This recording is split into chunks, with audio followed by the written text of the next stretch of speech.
Welcome, and thank you for joining us today on the Heroes and Icons podcast. I'm your host, Greg Randolph. Please visit my website, heroesandIconsPodcast.com. You can also find me on HoustonCityBeat.com. I'm a featured podcaster there. That's a cool website for happenings, local businesses in the Houston area, so check them out, please. If you haven't already, please subscribe to the show wherever you might be listening on Apple, iTunes, Spotify, whatever. And if you're on the X platform, you can find me at Greg Heroes Icons. Lastly, would you do me a favor? If you're enjoying the show, all I ask is that you please share it with a friend or two, and thank you in advance for doing that. We have a very special guest today. If you are an American history buff, and for our purposes this evening, a fan or student of the mafia activities in the 20th century, you will greatly appreciate my next guest. He is not only a TV host for the show Inside the Gangster's Code on Discovery Networks International, but he has also written the international bestseller Mob Rules, as well as Tough Guy and the 3-Pound Crystal Ball. In the last year, he has also gifted us with the masterpiece Borgata Trilogy, with the first of the trilogy being Borgata, Rise of Empire, and more recently, Volume 2, Borgata, Clash of Titans, with the third book in the trilogy, Autumn of Empire, set to release on April the 7th, 2026. So by all means, go pre-order that on Amazon or wherever you buy your books. It's a really amazing trilogy. I can't recommend it enough. You will definitely discover some incredible insight into the complexities of organized crime and its effects on society, politics, and otherwise. Guest today is international best-selling author and mafia expert, Louis Ferrante. It's a tremendous honor to have you on the show with me today. How you doing, Lou? Well, thank you very much, Greg. I appreciate that very flattering introduction. Thank you.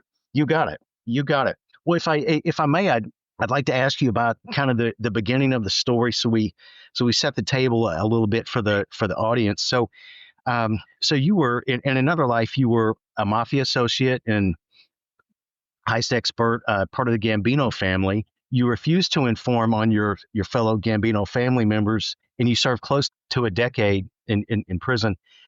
How much of your own experience and familiarity of mafia code were you able to draw upon in writing these novels? It was a huge help. When I was living it at the time, I went to prison in the mid 1990s, and I came home in the 2000s. Okay. And back then, I had changed my life around while I was inside. I decided that I realized crime was wrong. I didn't want to come out and be a criminal the rest of my life. Right. And I started to educate myself while I was in prison. I was tired of playing cards and just, most convicts are looking for trouble. Sure. And it's just day in, day out, the same thing. And I said, let me use the time as best I can. So I educated myself, and I began reading. I had never read a book from cover to cover before in my life. And I fell in love with books. So I decided I was going to change my life, but never knowing that I would ever write about the mob or true crime. That was something far from my mind. And even all these years when I was writing, I never thought that I would write a history of the American mafia, which came about. I was invited by a German company to Sicily for an event, and I was asked to be one of the speakers at the event. And I was seated next to a gentleman by the name of George, and it turned out to be he was Lord George Weidenfeld, who was one of the biggest publishers of the 20th century. And we got to talk, and we got to know each other really well. I did not know he was a publisher. And at some point in the conversation, he said, I'd like to publish the next book. And the next day we met for lunch. And as we sat overlooking the ruins of Agrigento, he said, I said, what do you want me to write? What are you interested in? It's got to be something I enjoy, and maybe we should discuss it more. And he said, a history of the mafia. So it was sort of an offer I couldn't refuse, I guess you could say. Sure. Having lived it, knowing it.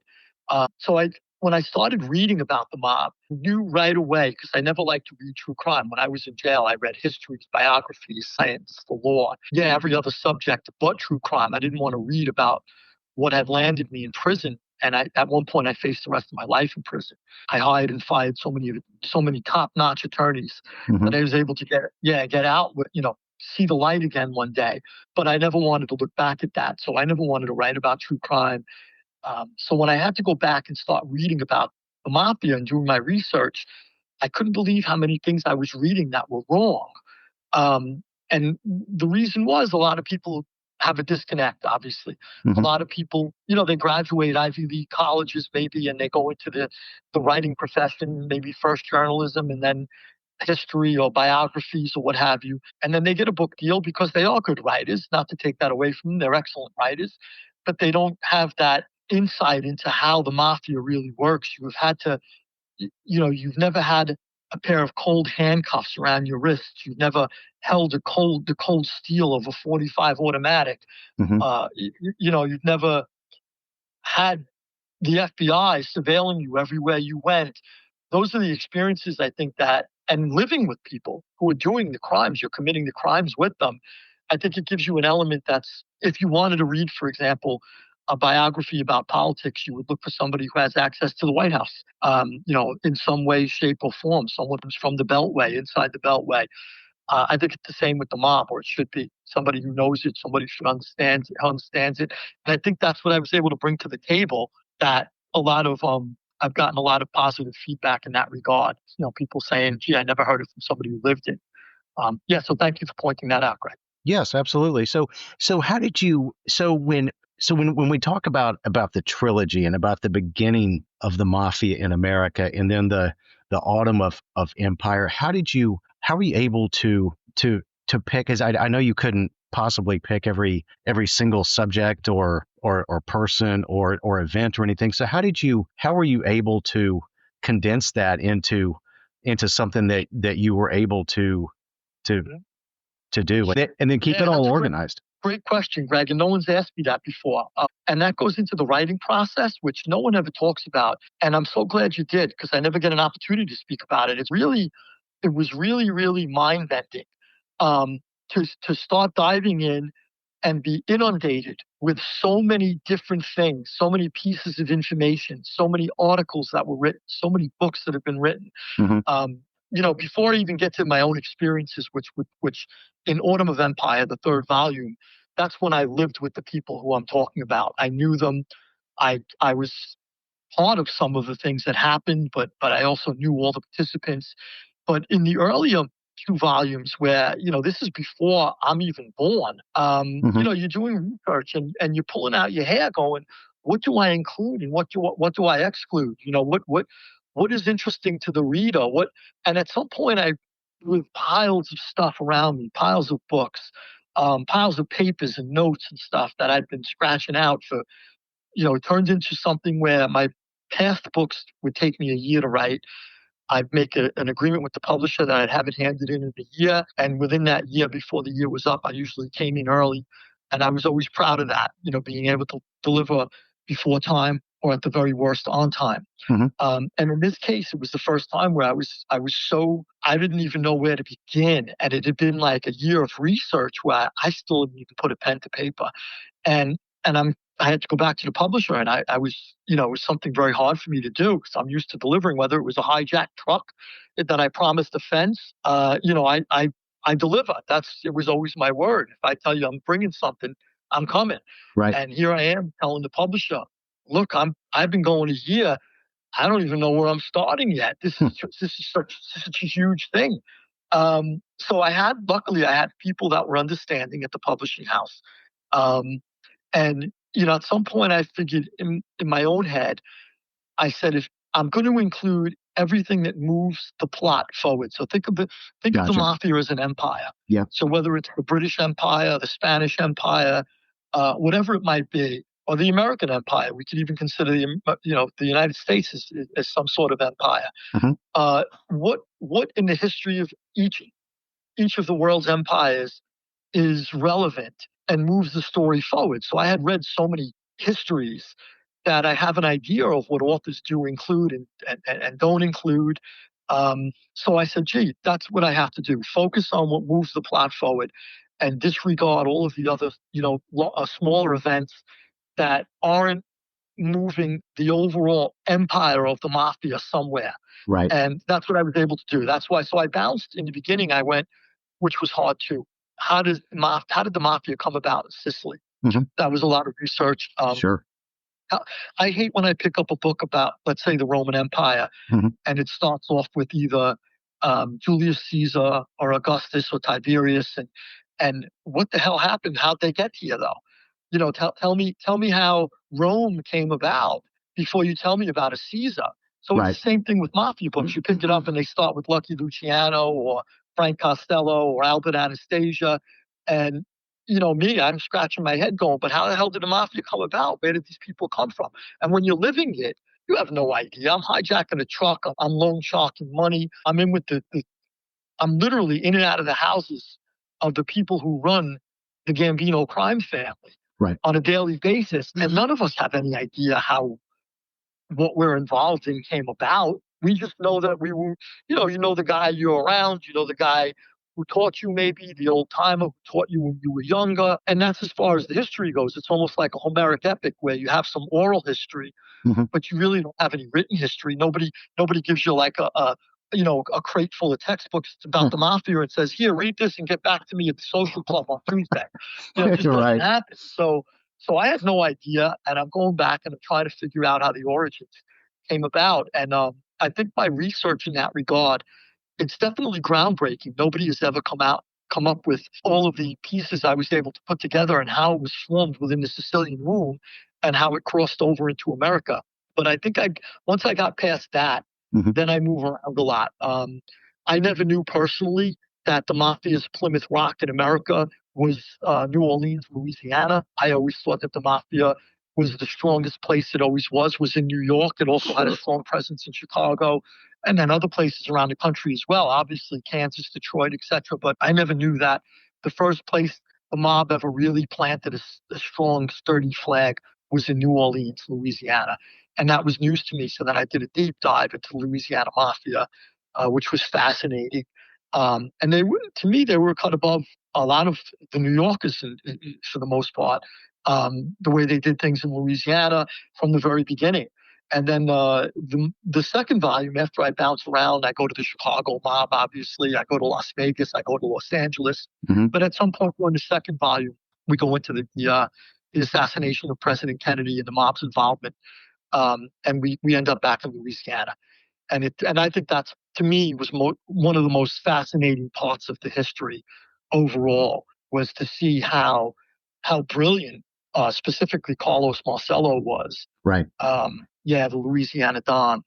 He was just a cut above the rest, as was Santo Trafficante from Florida, and they were close. It's interesting that the two Gulf Coast Dons, one in Louisiana, one in Florida, were really, really tight with each other. But I bounce around to New York, other places throughout the country, wherever the story took me, wherever the meat of the story was, I followed it. And once I think I was able to do that, I had sort of a cohesive story that I was able to tell chronologically.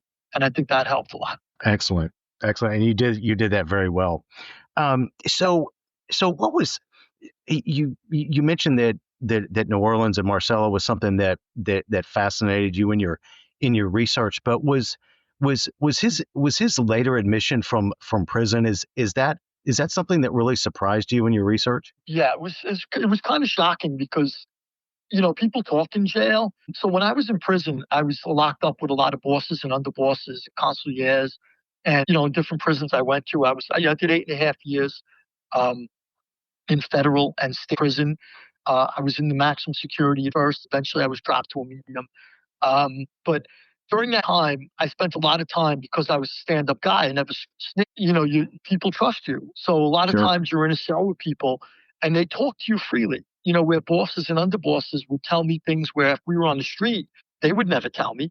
One, they would never talk about it to anybody. But then on top of that, I was sort of at the bottom of the totem pole. I wasn't at the very top of the totem pole.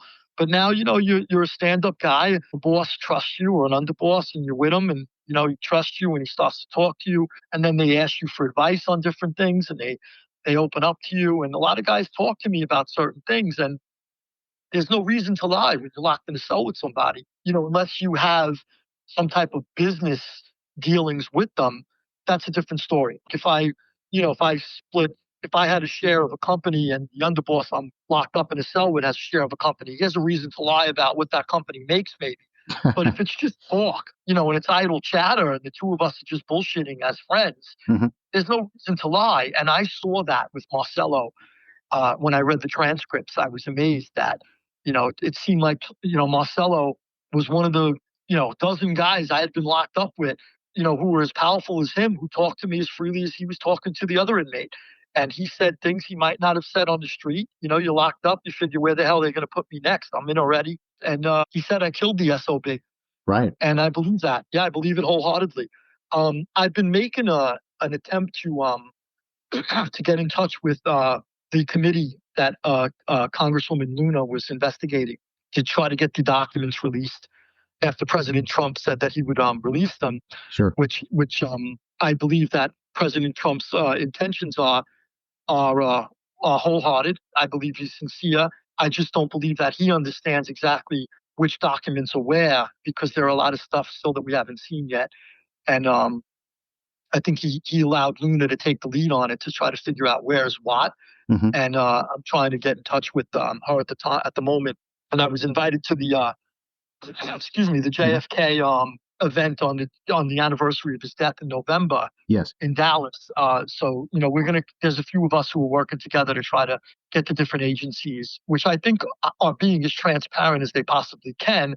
I just don't think that they know exactly what to look for and where to look and who to ask, where it might be, etc. So, there's still a sort of a little bit of a hunt going on for some crucial pieces that I think should still be available. Mm-hmm. Although it's quite possible that everything was destroyed. That's, if you had 60 years, if you had the FBI come into your house, or anybody with the public screaming for demanding something, and you had 6 hours to flush it down the toilet, you would. Imagine if you had 60 years to get rid of that evidence, which is what they had. So, it's hard to believe they haven't snuck into the building one night with a paper shredder and gotten rid of it all. However, for example, like the tapes Marcello made, those should exist. The full transcripts should exist, and we have not seen them yet. So that's one piece of evidence I'd love to get. Mm-hmm. I'd love to even get in touch with President Trump or Luna if I can. Mm-hmm. And I wrote RFK's daughter-in-law, who I met on another occasion before while I was writing my book. Mm-hmm. I met her with regard to something else.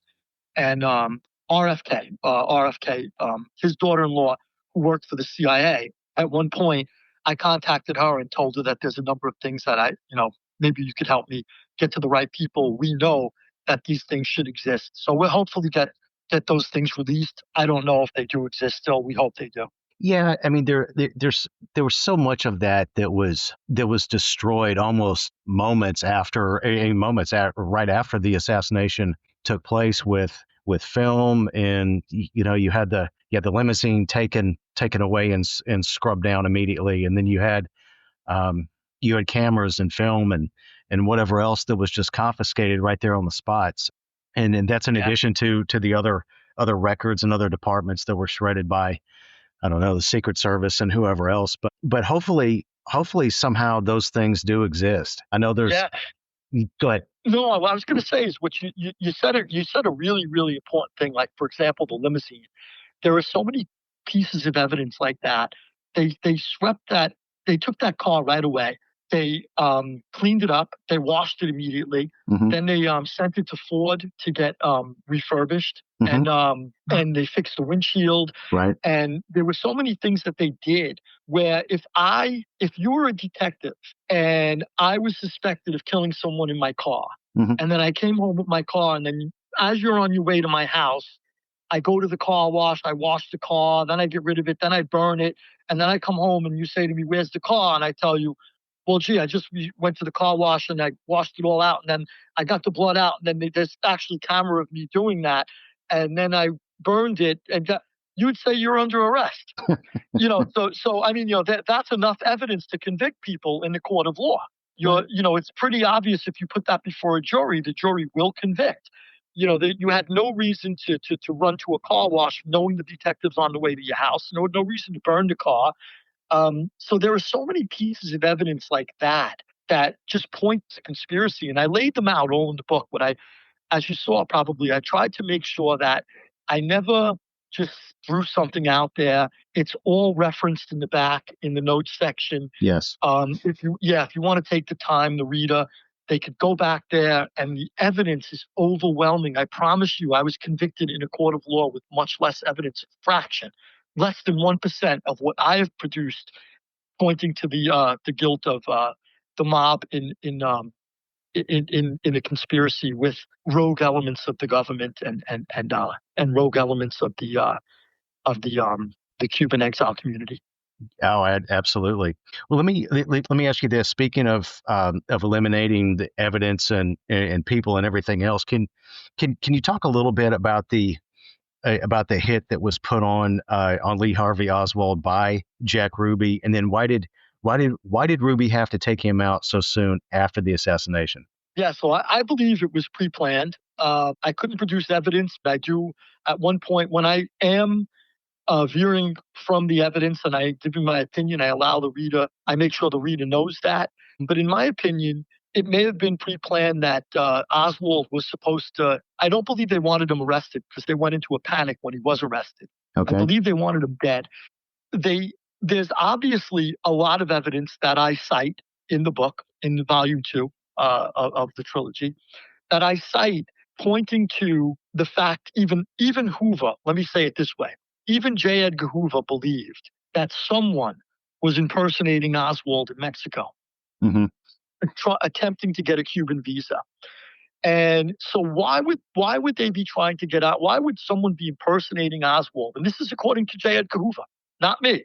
The head of the FBI believed and said in private, and we have the correspondences, and I've cited them in the book, that he believed someone was impersonating Oswald, attempting to get a Cuban visa. So the question is why? What I believe, and I wrote this, they couldn't find obviously direct evidence to point to this, but I do believe, and that when I veer off the evidence, I let the reader know, as I said.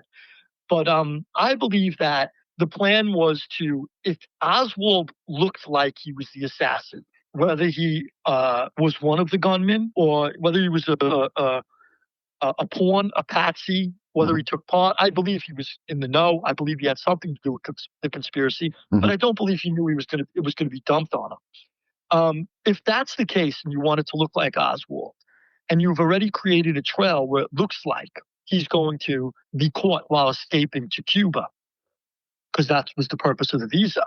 Right.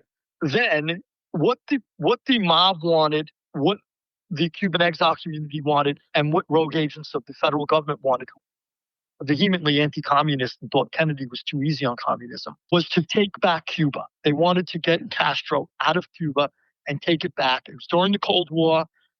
They believed in the domino theory, where if Cuba goes, all of Latin America could go. And we needed to stop it in Cuba. That's what a lot of people in the government felt. The mob wanted Havana back for their casinos that they had lost, and the exiles wanted their homeland back. So those are the three conspirators. So if they can make it look like Oswald, after the assassination, is either killed while trying to get to Cuba and Castro looks guilty, or he disappears, maybe the body disappears, maybe it was Ruby's job to kill him, then he's gone, Oswald. And it either looks like he made it to Cuba or he was trying to get to Cuba. In any case, in either of which, the American public would demand an invasion of Cuba, especially if they thought Castro was harboring the fugitive. Right. And that's what the exiles and Ferry, if you read the book, if anybody's listening to this and they're skeptical, and you come into this with prejudices where you say, well, I've read this book, or I've read that book, or I've done decades of research, and please, I beg you, read my book with an open mind. Look at the evidence in the back. Research the evidence. I give you all the citations, and then just go in with an open mind. And there's a lot of the story that will come to light. And to me, it looks like Oswald was supposed to either get killed right after the assassination or killed and disappeared right after the assassination. Tippit may have been. I don't know this for sure. I wouldn't have said this in the book, for sure, because I don't have the evidence. But Tippit may have been, his job may have been to shoot Oswald, who was quote unquote resisting arrest, and maybe Oswald got spooked and got the jump on Tippit first. I'm not exactly sure, and when I'm not sure, I say it. I only cite what I'm absolutely positive about. When I'm not sure, I do let the reader decide. But I urge readers to read it. I do believe Oswald was destined to die, and that's why they went into a panic when he was taken. Now, when he was taken and arrested and brought to the Dallas Police Department, I cite policemen who say that 90% of the Dallas Police Department at the time was crooked. You never knew who was getting paid by the mob back then. They were all crooked. This is coming from members of the police department, not me. Members of the police department saying their own police department was crooked back then. So Ruby had pretty much free reign of the precinct. So he snuck in there the night Ruby was picked up. Oswald was picked up. Ruby sneaks in there, and he's floating around there. And a couple of journalists who saw him floating around inside the precinct while Oswald was being interrogated have you with no recording, no audio equipment, no stenographer, nothing. I don't know why we're not allowed to know this is the biggest murder of the 20th century, and we don't have it recorded. What went on in that interrogation room, which is beyond me. But whatever. So Ruby attempts to get into that room on a couple of occasions. Can't get access into the room. So Ruby was trying to kill him right away, Oswald.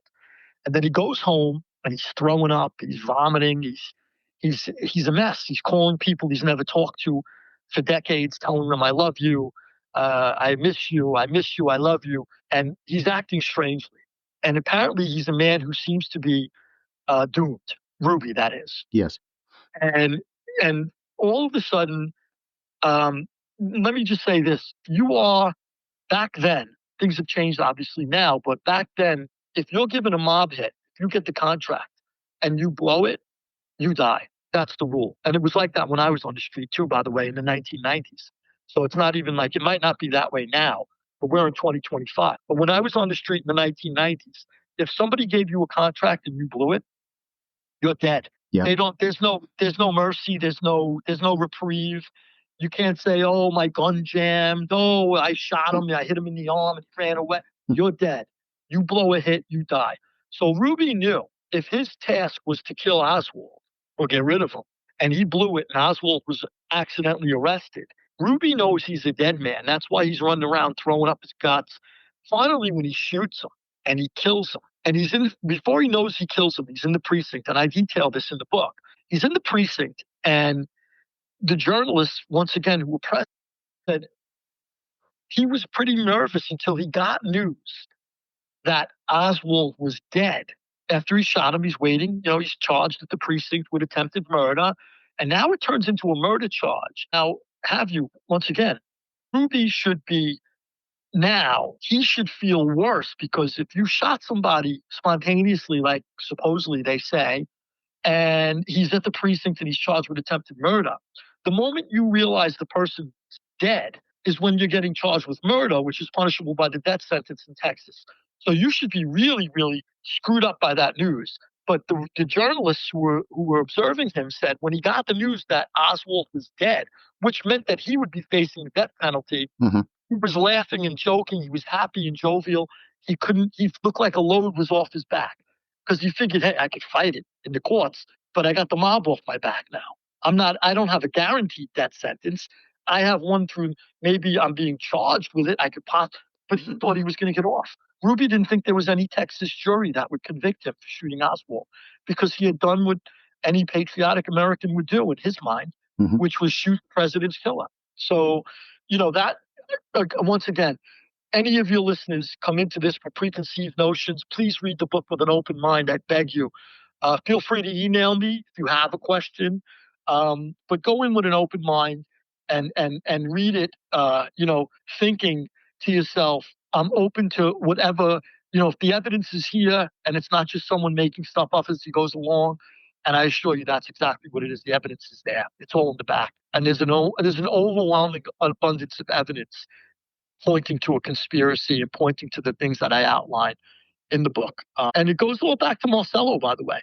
Marcello was the hub of the conspiracy. And you have to imagine, like the CIA, we don't know how many people they may kill now and drone and who knows what they do. We're not aware for the most part. We know we have the tip of the iceberg, but we don't know everything that they do.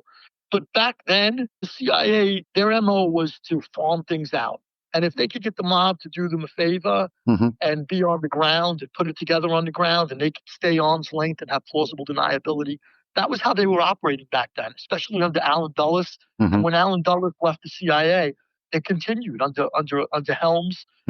Right. McCone was clueless, obviously, John McCone. I make that clear. McCone really didn't know what was going on under him. And I think Harvey and Richard Helms had a conversation at one point where they said, we want to fill in McCone, who's the director of the CIA.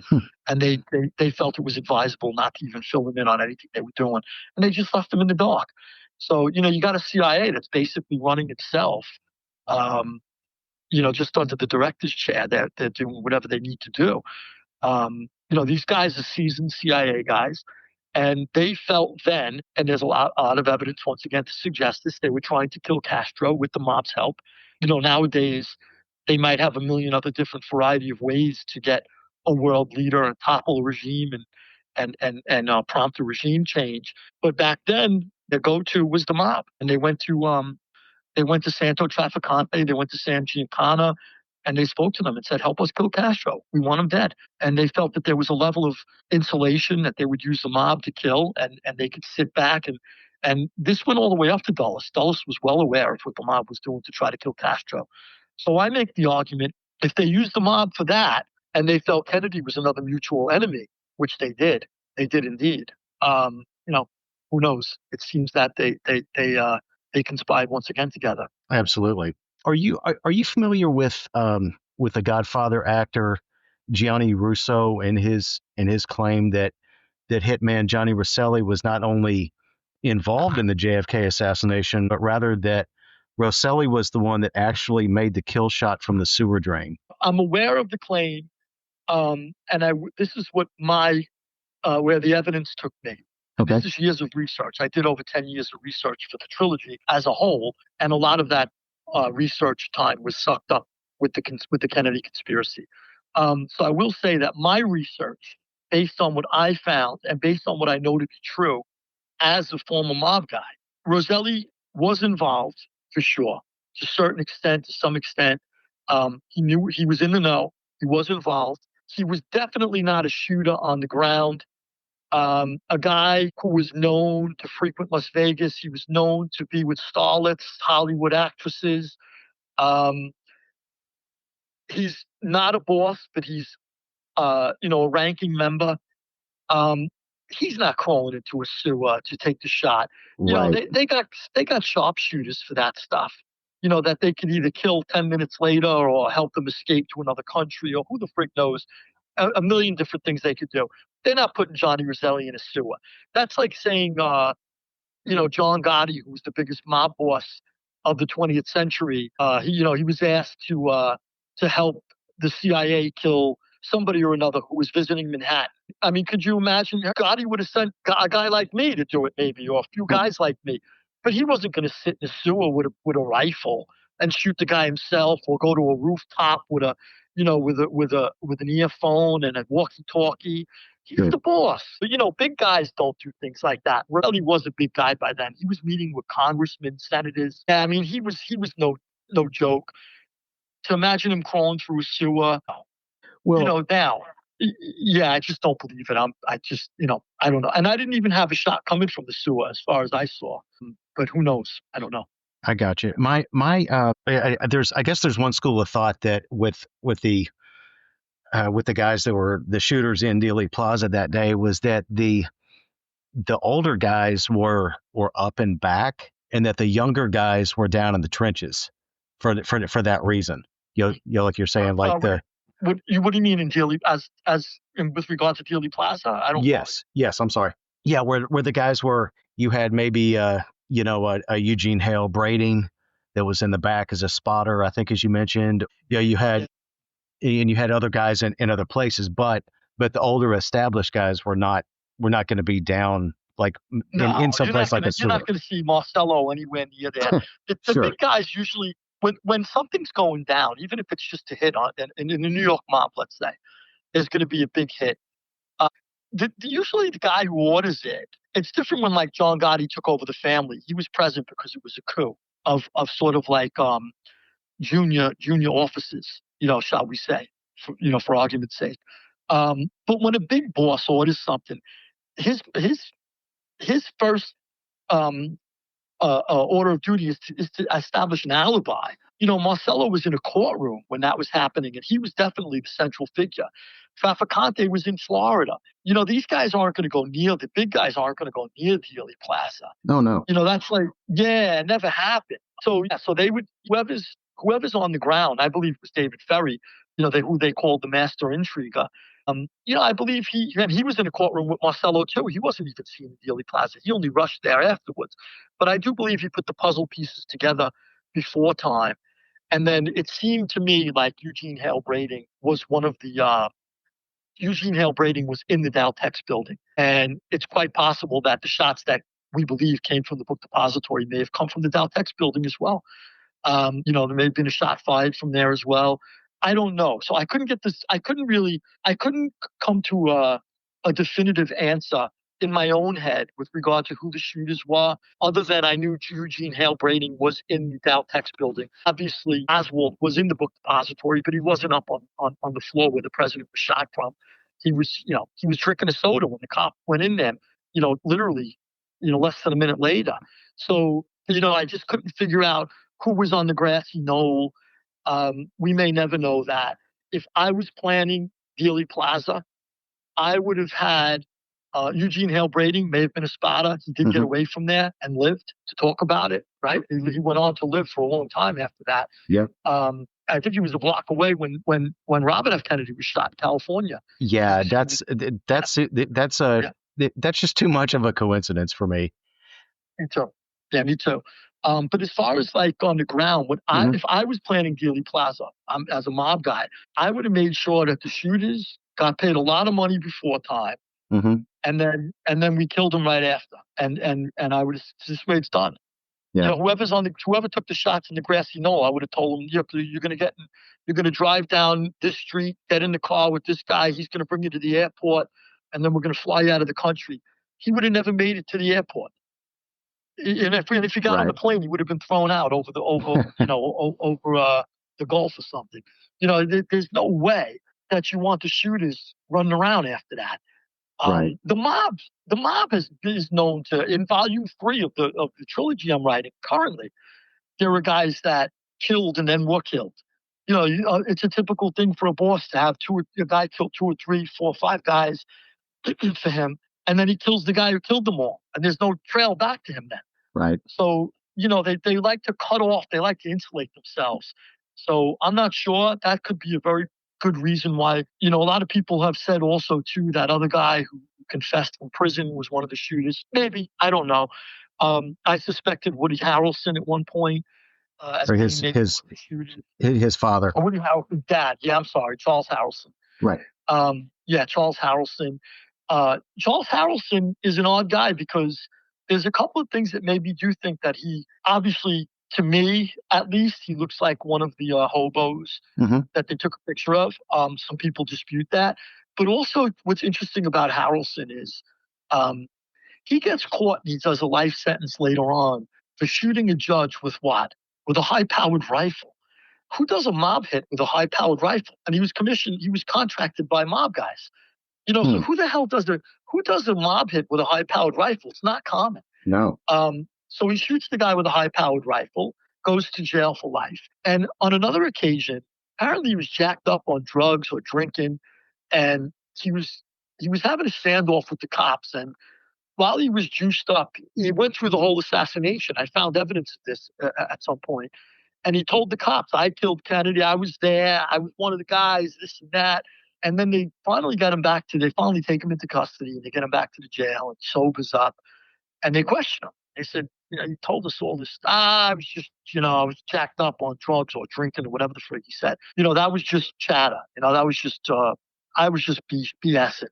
Don't believe that. But I do believe what people say when they're drunk. Like if you, right. I believe, when I drink, I start telling friends and family I love them. I don't tell them I love them all the time when I'm sober. I'm a happy drunk. I tell them I love them. The truth comes out. Sure. If I hated somebody, I might tell them that too when I'm drunk. When Stalin used to have his little get-togethers at night with the Politburo, and he used to crack open the booze, and everybody was drinking cognac and they were drunk, and then he'd listen to what they'd say because he knew the truth came out when they were drunk, and he would be drinking water in his flask.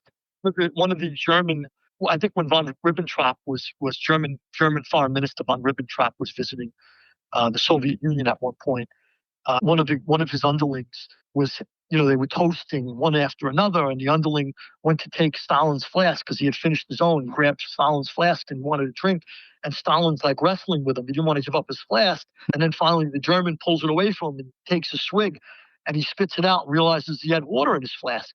So Stalin would drink water all night, listen to everybody else get drunk and spew the truth, and then 3 or 4 guys got killed the next week, like whatever, so, if they made a mistake, whoever made a mistake at one of these get-togethers was dead, obviously. I'm exaggerating by saying 3 or 4 at once, but it's not beneath him to do that. So it's the same thing here. I believe Charles Harrelson when he was drunk and he said all that. And then he got back to the jail and realized, you know what? I'm not gonna stick to that. No way. I can't believe I said it. And then he's changed his tune. So he could have been. I'm not sure. Rating, I'm positive he was there, and I'm positive he was there for no good reason. He either took a shot from the Deltex building, or like you said, he was a spotter. Right. And contrary to what they tried to say later, there were a lot of books who tried to say, well, the apologists who say that Kennedy was just killed by some lone nut, they have to excuse all these coincidences. So a lot of people say, well, he was caught running into the building. He wanted to make a phone call after he realized the president was shot. One is, what is he doing in Dealey Plaza? 2, if he changes the name on his license before he flew to Dealey Plaza. Mm-hmm. 3 is, it's a lie. The policeman who took him in said he was in the building. It's a lie if he says he went into the building. He was in it when I got him. So then he tried to claim he went in the building, went up, looked for a phone, and came back down on an elevator, and then got caught coming out. The cop said that's a lie. He was inside the building. So, if you do enough research, you find the real evidence, and not just what people have said to try to kind of hide the truth over the decades. Gene Hale Brading should not have been in Dealey Plaza, should not have been in the Deltex building. And he went on to become a member of the La Costa Fairways golf course in California, which was built with Houston money. And it was frequented by gangsters all day long. So, he was definitely connected. Well, and he got, and let me, gosh, there's a lot to unpack there. So it's more believable that maybe Charles Harrison, who has a drunk man's words or a sober man's thoughts, that that he's more believable, or the lady who Rose Jeremy, who was high and then thrown out of the car on the side of a Louisiana highway, and she tells the cops that picked her up that the men she was with were on the way to Dallas to kill Kennedy, and that was a week or 2 before that happened. And so it's I think it's I am kind of in the same mode of thought that you are, is that it's more believable that someone's going to just immediately spit that out when they're under the influence of something, as opposed to we have someone like James Files who just said all this other crazy stuff. But yeah, James Files, that was the guy who slipped my mind. James Files, that's right. And Rose Jeremy told Lieutenant Francis Fruge, who went back to the hospital after Kennedy was killed, because he wanted to interview now. Now he's scratching his head. At first he thought, hey, she's withdrawing from heroin. She's spaced out. She's just talking crap. And he didn't believe it at first. So then when Kennedy gets killed, he runs back to the hospital where she's still recovering from the highway incident she had. And she was, now she's weaned off the drugs. And he wants to interview her again. And the doctors said, not only did she tell us as well that Kennedy was going to be killed, and we didn't believe her either, but then I think there was a nurse or somebody said when she was watching it on TV, she said, here's when it's going to happen, watch. She called the whole thing. Wow. And yeah, so, I was able to connect in my book too. She said she traveled there with a couple of Italians, and she was connected to Jack Ruby and his strip clubs. Now, Jack Ruby was dealing drugs in Texas, and Trafficante was a big drug supplier in Miami who sent drugs to Texas. So it's quite possible that she said, according to Rose Jeremy, that I was traveling with a couple of Italian guys who, by the way, may have been Cubans. I know Cubans who could pass for Italians all day long. I know an FBI agent who went undercover as an Italian. He was born in Cuba. So they may have been Cubans, but she said, look, I was traveling with 2 Italians who told me they were going to drop off drugs and then go kill Kennedy. That's right. And yeah, so there you have it once again. It's a woman. And when Fruge goes back to the hospital, he thinks he's about to crack the case. He's got a perfect witness. She called this before it happened. She could crack open the whole conspiracy if you start doing a deep dive into her life, who she spoke to, who these guys were, figure it all out, put her in a chair, get everything out of her that you possibly can, trace her wreckage, trace her whereabouts, etc. And when Fruge calls it in, they told him, "We don't need you. Case closed. We're not interested in your information." Fruge scratching his head, going, "What the hell are you talking about?" And they said, "Well, we got direct phone call from Director Hoover, who said the case is closed. It's a lone nut. Oswald did it. Done. We don't need to hear from you." So, a lot of times there were a lot of honest policemen, because I pointed out how dirty Texas Police Department was, but there were plenty of honest policemen like Fruge who did want to investigate this. Yeah, who did do their due diligence, who did attempt to do a good dive into this. Who wouldn't want to crack the president's death, right? The president's murder. Yeah. It's a career maker too, and they were all told to back off. And it came directly from Washington. So something's really strange and fishy when they shut down an investigation like that right away. Something's got to go real high for them to do that. Yeah. I just think that, with obviously with Oswald being the patsy, and then that way there's all the focus is on him, and it's not on all these other things that happened around Dealey Plaza that day or before. Right. So that's just me. How about this, Greg? I do mention in the book, there was a gentleman by the name of Thomas Arthur Valley. And Thomas Arthur Valley, if you recall from the book, he was the guy that he was sort of like an imitation of Oswald. He was the Chicago version. Exactly. And they get him a job in a building overlooking the planned presidential route in Chicago before Kennedy ends up canceling that trip. But he gets a job overlooked. He's got the same MO as Oswald, suspected of being a loner, suspected of having some psychological problems while he's in the Marines. And he even looks like Oswald. And he gets a job in this building. Who gets him the job? We don't know, but he gets his job in the building overlooking the motorcade route. And right before it's tipped off to the Secret Service that, hey, there's a plot to kill the president in Chicago. And they do raid an apartment. They come up with high-powered rifles and stuff. And the two guys they questioned were let go suspiciously. And we don't even know who they were to this day. So 2 out of the 4, there were 4 suspects, and 2 out of the 4 were questioned. We don't know who they were. So that's sort of like a conundrum too as well. It's like, how the hell? So if you think about it too, first they tried to kill him in Florida, Kennedy. And Trafficante controls Florida. And there was a guy who got caught on tape saying he's dead when he comes to Florida. We're going to hit him from a high-powered rifle from a building, and we're going to dump it on some nut. This is on tape. We have this tape before the murder. Now I'm going to tell you, not only did I have 3 major cases myself, 3 major indictments. I was indicted by the Secret Service, the FBI, and the Nassau County Organized Crime Task Force of New York. I know what it is to go to trial. If I had that on tape, you're dead. And apparently the Secret Service didn't even care. That's evidence. So he goes, he's dead when he comes to Florida. They tip the police get the tip. They run it up to the Secret Service. They cancel it in Florida. Then Chicago, Thomas Arthur Valley is placed in this building. Secret Service foils that plot. Kennedy cancels it for another reason. The head of Vietnam was killed. It was a political reason to cancel the trip. But then it's got to happen in Dallas. Right. So I was surprised nobody ever just pointed out what's simple and clear to me is the 3 places Kennedy is going to get killed. Florida, Chicago, right, and Dallas are controlled by Trafficante, Giancana, and Marcello. Right. Marcello, by the way, controlled Dallas. It was a satellite empire of his Louisiana empire. Yes, and then I understand they also from Gianni Russo that each of the families had shooters in Dealey Plaza that day. That was another assertion he made. I'm not sure. I know who Russo is. I've never really had a conversation with him. I think I'm going to be on. There's a special coming up on Fox this week on Fox Nation, where he's one of the commentators, and I am as well.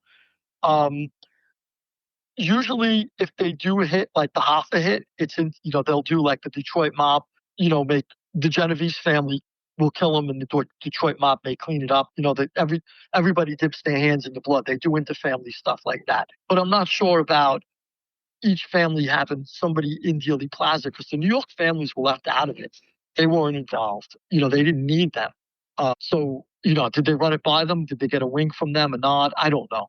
But they really don't seem to have anybody directly involved in the conspiracy. It was basically Louisiana. Chicago had something to do with it, and Trafficante in Florida. Those were the three places. Marcello, Trafficante, and Giancana seemed to be the culprits. And they wouldn't have had to run it by the New York mob either.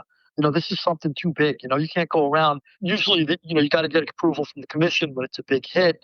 There's the president. There's the president of the United States. Right. And it's life or death. The other thing, too, is in the mob, when it's life or death, you have the authority to kill.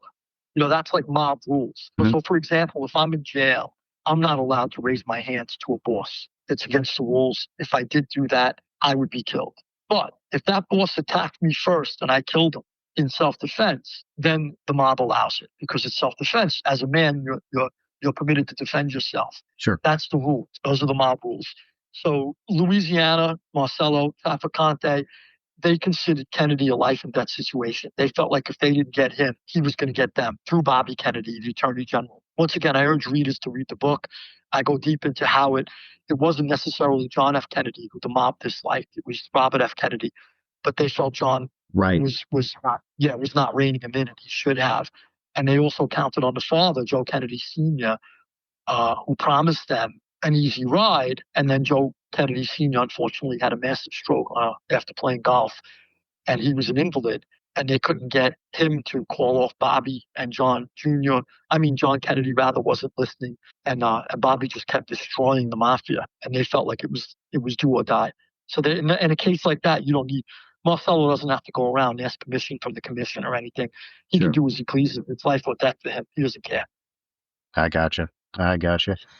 So real quick on back to Marcello in New Orleans. I know it's such a deep ocean of subject material here, but so in the same vein that Brading got the founders membership at La Costa, David Ferry got a gas station from Marcello. That was the Davals on if I'm saying that right, on Airline Highway, also in New Orleans, also used as a CIA front.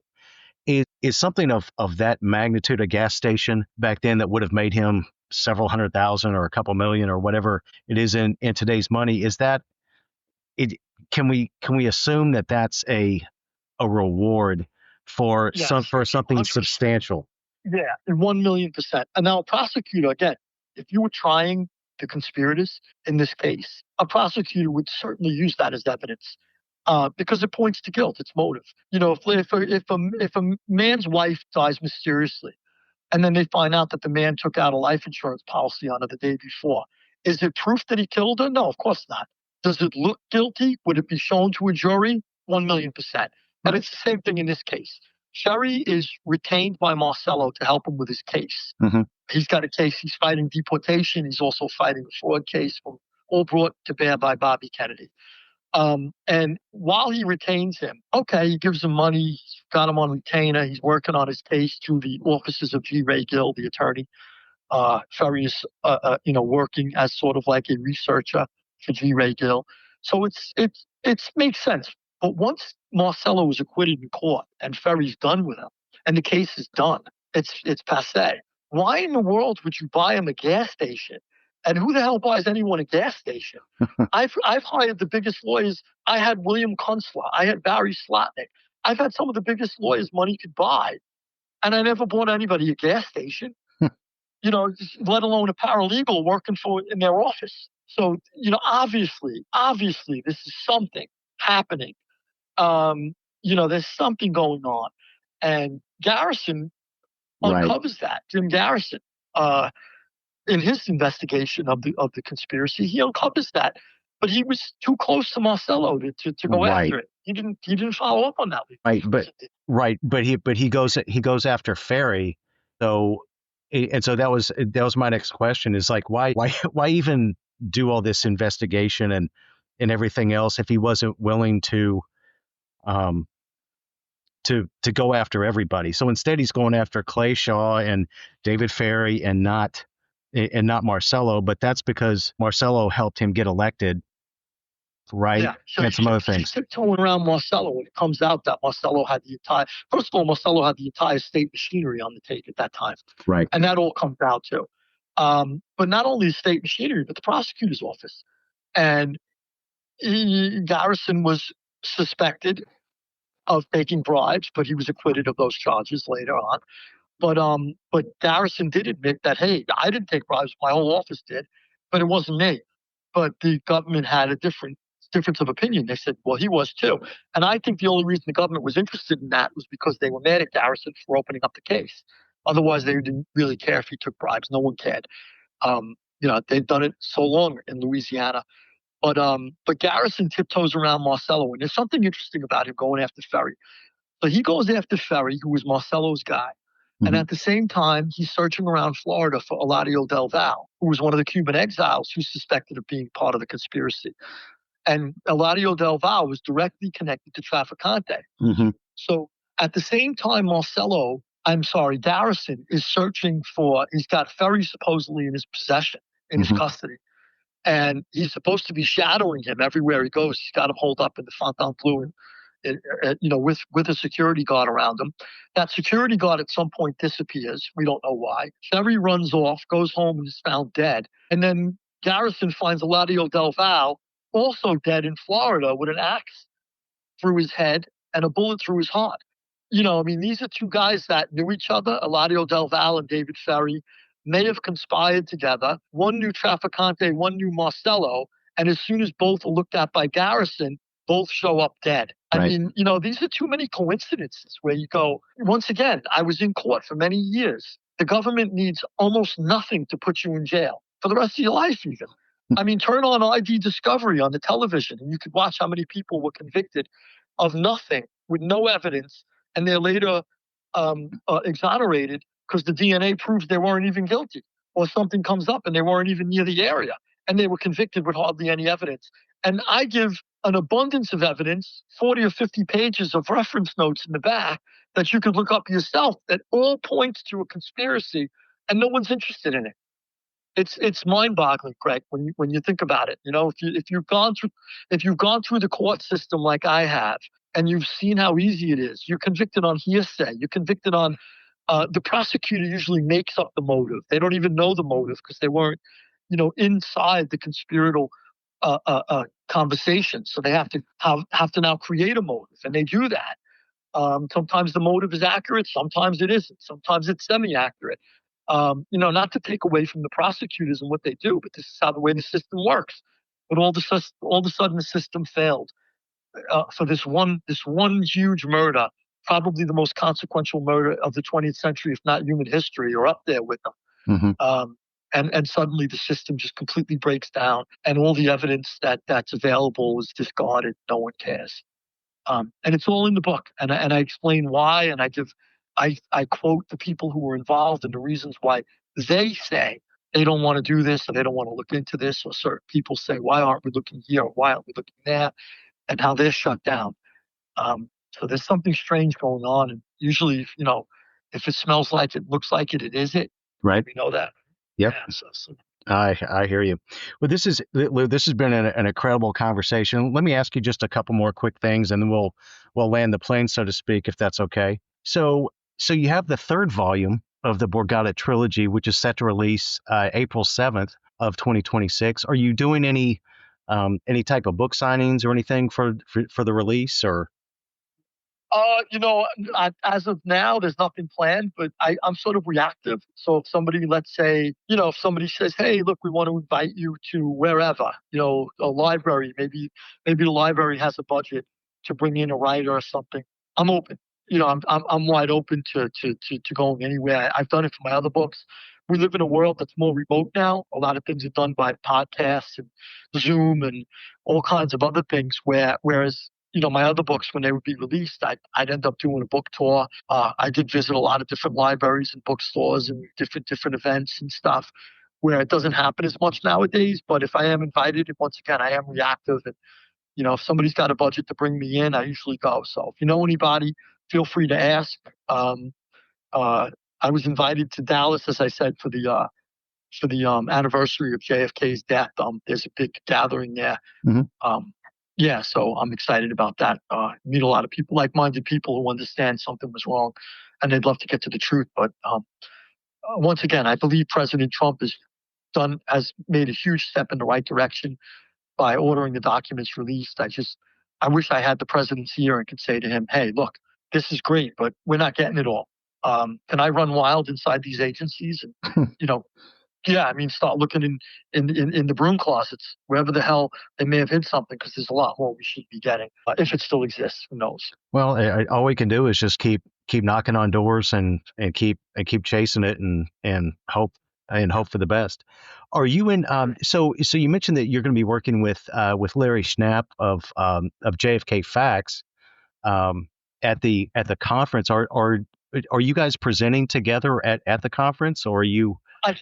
Yeah, I think Larry's a gem of a guy, and Larry's absolutely brilliant. He's done so much work voluntarily over the decades. Time and again, when I was doing my research, I would come across the Mary Ferrell Foundation. Yes, which was the main depository for documents regarding the JFK assassination. And time and again, I would come across Larry's name as the guy who initiated the FOIA request to release those documents. So I knew Larry well before he had ever reached out to me, and I had the honor of meeting him, becoming friends with him.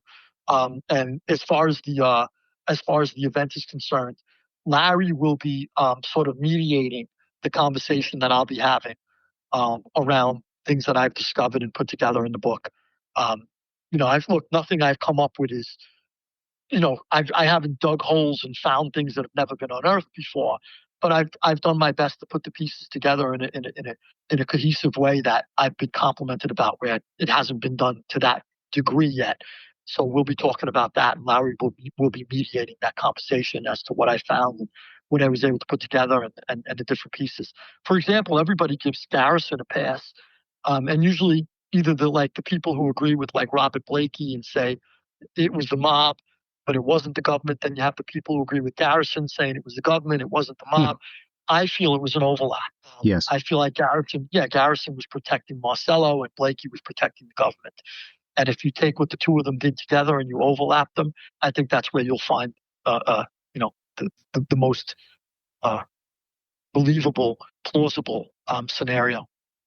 Excellent. Well, I'm going to try to make this conference in Dallas. I don't know if I can, but I certainly hope to meet people such as yourself and guys like the great ones, someone like Robert Groden, and then the guys at America's Untold Stories, Mark Grubert and Eric Hunley have done some amazing research on some individual pieces of the JFK assassination picture. If you don't know those guys, I hope that you'll be able to connect and share information and all that good stuff. Yeah, I have to tell you, I know of them. I've read their books. These are amazing. These are titans in this area. I'm like a babe in the woods here, to be honest. I came in with the mob angle, so that's my expertise.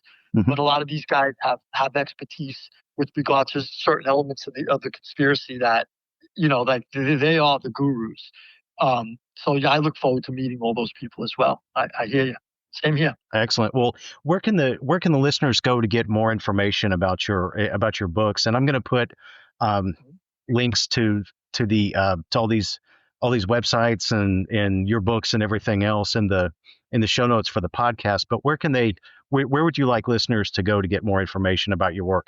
Yeah, it's the best place. I mean, it should be available in all bookstores, Barnes and Noble and stuff, but some do carry, some don't, depending on where you are in the country. So the easiest way is to click onto Amazon and put in my name, Louis Ferrante, the Borgata Trilogy, Borgata, the Borgata Trilogy. I also have a website, louisferrante.com, LOUISFERRANTE.com. And you can contact me through the website if you're reading the books, you have any questions. The only thing I have a thing about is please don't email me with questions before you read the books, because a lot of times the answers are all in the books, and I spend so much time putting the answers together, that I urge readers, listeners, to read the books. And then if you have any questions while you're reading them, feel free to get in touch with me. I'll answer it if I could. But that's it. Thank you. I greatly appreciate it. I say the best thing is probably Amazon. Even on my website, I have a link that clicks over to Amazon. So I appreciate that. Thank you, Greg. Excellent. Well, I highly recommend getting this trilogy for yourself or as a gift for someone this Christmas or holiday season. And I've thoroughly enjoyed our conversation. Lou, thank you very much for speaking with me today.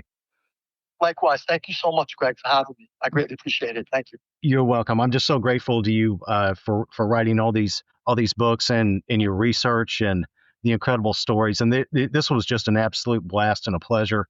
I can't thank you enough for being my guest today. And my very best wishes for success with the books and all future endeavors. Thank you, Greg. I appreciate that. Back at you. You as well. Thank you. Well, all right, everyone. Thank you again for listening to the Heroes and Icons podcast. Once more, thank you very much to our guest, Louis Ferrante. And you can find the link to his books in the show notes for this podcast. Thank you, everyone, again for listening. Have a great night. God bless.